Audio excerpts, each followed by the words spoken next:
Are you earning close to or over 100K and wondering if you still qualify for 30 hours of funded childcare? Because you might. Most people don't realise that with a bit of planning, especially around pensions and bonuses, that high earners can still unlock thousands of pounds in support. I'm Philly. I'm a financial coach, ex-investment manager, and mum of two nursery-age kids, and I've helped thousands of parents get smart with this exact decision. From this September 2025, most working parents will be eligible for up to 30 hours a week of funded childcare during term times, starting from when your child turns 9 months old. It is a huge shift and a massive potential saving. You don't automatically get it. To qualify, both parents must be at least earning 9,500 per year, around 16 hours a week on minimum wage.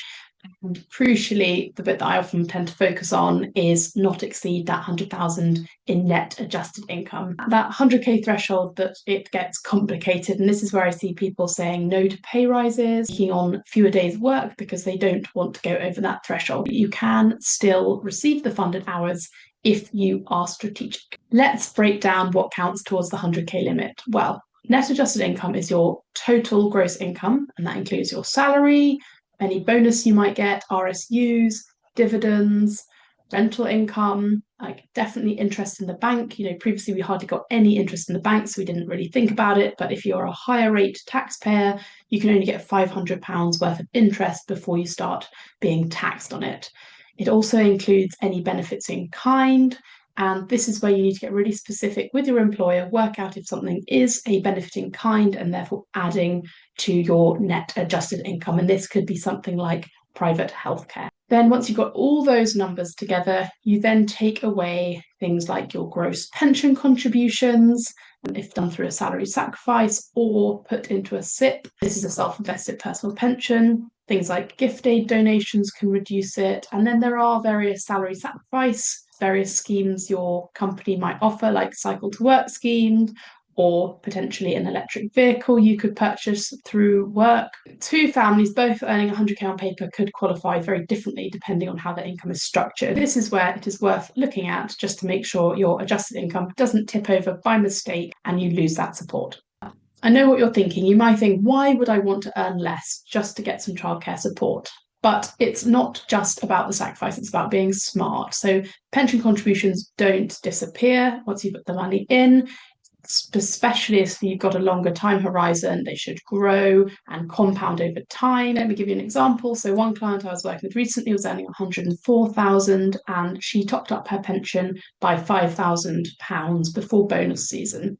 And this brought her adjusted income below the threshold. And then she was able to get the childcare funded hours and save £2,000 in tax. Another family I worked with had twins, and so it was even more necessary that they wanted to not lose that care funded hours. And so we just set up a quarterly tracking system to make sure that variable income they were receiving from dividends that were outside their ISAs meant that they could stay comfortably eligible without just tripping over. This matters for families. And some of the biggest mistakes I see are things like waiting until March to check your income when it's too late to adjust it, or forgetting to count interest or RSUs. And then also people not realizing how much power your pension has to shift the numbers. So I'm not doing this to game the system. It's more where if you think you're someone who's refusing a pay rise and you might sort of go over by a few £1,000s and you're not receiving the help, then this is why I'm talking about it. It's not for super high earners to game the system and to put so much into their pension that they still qualify.